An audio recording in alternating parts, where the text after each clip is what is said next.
David? Hey, Mike. David Moore, Dallas Morning News.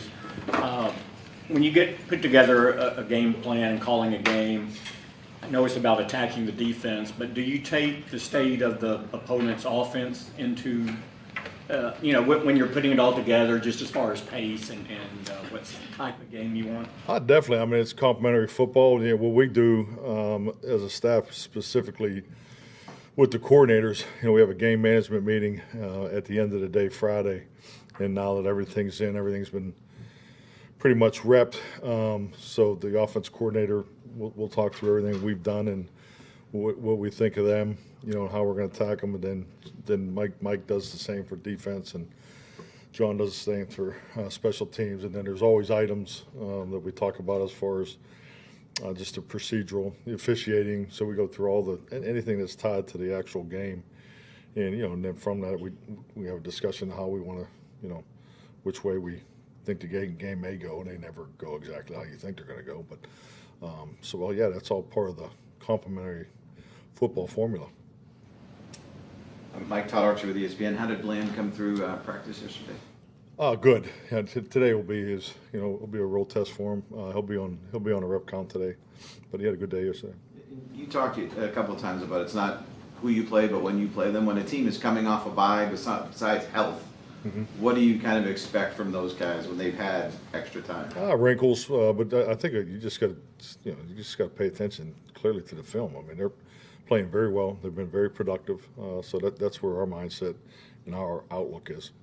John Machado with The Athletic. Can you give us an update on Eric Kendricks? I saw you in practice yesterday. Yeah, he's got a shoulder he's dealing with, so he'll be limited today. He'll start with the rehab group. Just can you talk a little bit about the importance he's been to that defense when you guys added him? He's our quarterback. I mean, he's knows it inside and out. As far as from a leadership perspective, getting the front set, the communication, he's outstanding. And frankly, I mean, he's got so much experience in that defense. Super instinctive, very aware. So very, very, very disciplined player. So I've obviously had the opportunity to work, opposite of him for years in the division up there in the north. Just so impressed with him in person. So he's been a great addition for us. Calvin Watkins, Dallas Morning News. Carson, how did he look for you? He'll be in the rehab group today. We talked a lot about Hoffman at the start of the year, about all the challenges of being a rookie. How's Hoffman been able to handle that so far this year? Well, I mean, I just think like anything. I mean, it's one step at a time. Yeah, I don't really like giving great evaluations in here, but yeah, he's off to a good start. Garrett Odell, CBS Sports. Mike, CD had the best game of his career last year when you played these guys. What can you take from that success? And I know it's a different team, but sort of apply that to get similar results. Well, they've had some changes in their secondary, to stain the obvious, but that game's it's been in the cut-ups. Had a chance to review it Monday night. So, but yeah, I think the biggest thing with CD is his opportunities. We just got to keep finding ways to make sure he gets opportunities, and that's a great example of what he can do with the football. The play that him and Dak had a broken play, in the backed up situation was a huge play in that game. Saad Yusuf, The Athletic. Mike, earlier this season we talked to you about DeMarvion from week 1 to week 2, his playing time and stuff. How have you seen him grow throughout the season to where, again, he was on the field for every snap? Well, the biggest thing is just getting comfortable in the defense. I think that's, really, I mean, he's made, splash plays early, what we were all excited about, but it's just like anything for these young players. It's the consistency, the connection, the fits.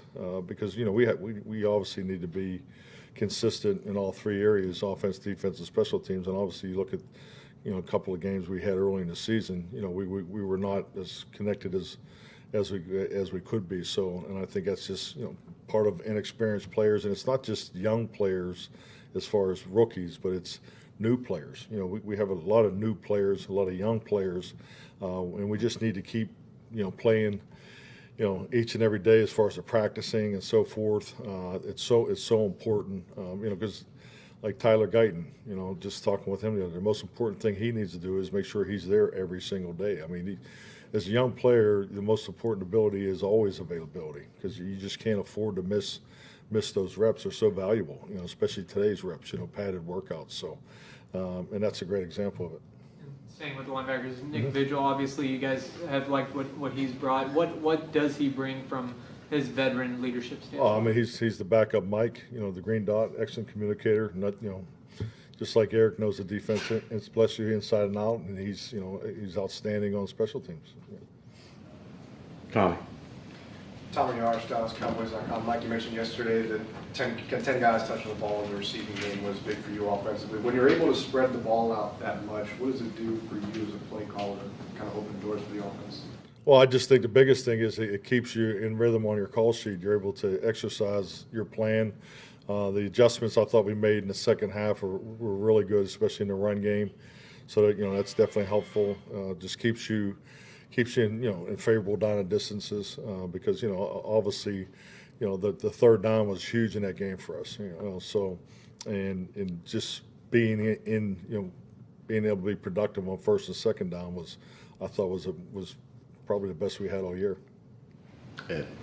Mike Edwarder, WFAA. You were talking about CD a minute ago. Why are his opportunities seemingly so different from one half to the second half?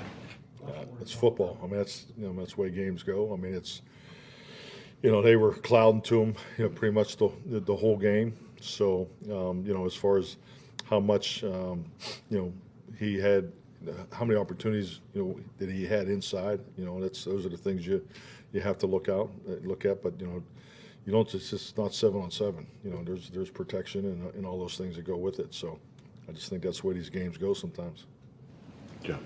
Joe Hoyt, All City Dallas. Teams that have faced the Lions are winless the week after. Some have theorized about how tough it is to face these guys. I know you guys have a bye next week, and I know you guys, every week in the NFL is a battle, but is there an extra toughness factor to playing Lions? Well, coming off a bye? Or just in general? Yeah, I mean, they're playing well. I mean, it's a good football team. I mean, they've been a really good team the last couple of years. So, I mean, that's really as far as it goes with me. Yeah, they're going to be rested.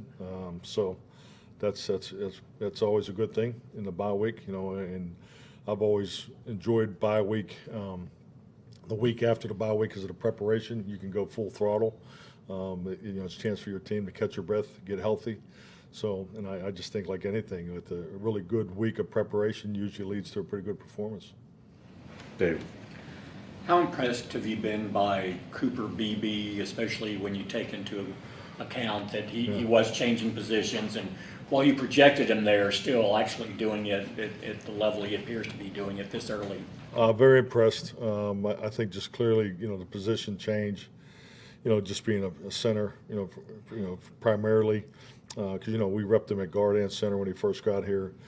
His snapping from the spring to training camp improved 272%. So that was a big gain. We credit his mother for that, but he's doing a heck of a job.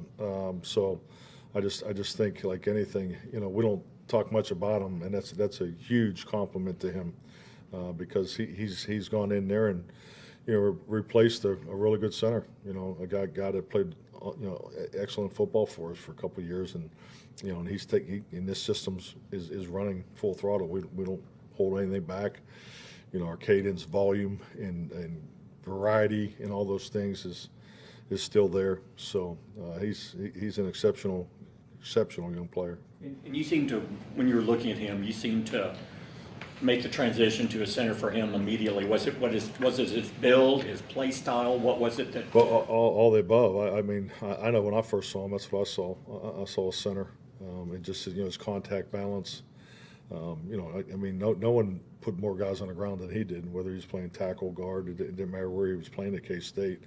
That's something that really jumped off the video. I know that in my time, with the scouts when we were watching them. So, but yeah, I just his personality, his disposition, all the things you heard about him, the way he's wired. We just felt he was a perfect fit for center. Todd. Mike, you talked the other day about winning a home game getting that done. Is there anything about the process this week that you change up, or is it just about just having a slow start in these games? Yeah, I mean, we tomorrow we dedicate almost a big part of our day on Fridays to starting and finishing. So, our plan and process, I believe in it. But no, as far as schedules that we practice, no. I mean, we'll Guys staying at home, coming to a hotel and Yeah, changing? no, I think our process works very well. I think, the things that I look for, I get there early, so I'm able to see everybody when they come in, they arrive, the interaction and so forth. This schedule that we switched on a year and a half ago is clearly the best option for us. Ed.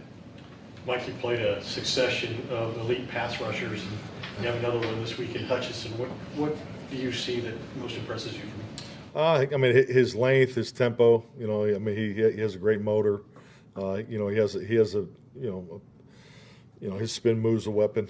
I mean, it's been very productive for him. So, but I think just his relentless. He's relentless, and I think that's what I admire the most about his game. All righty, thank you, Mike. Thank you.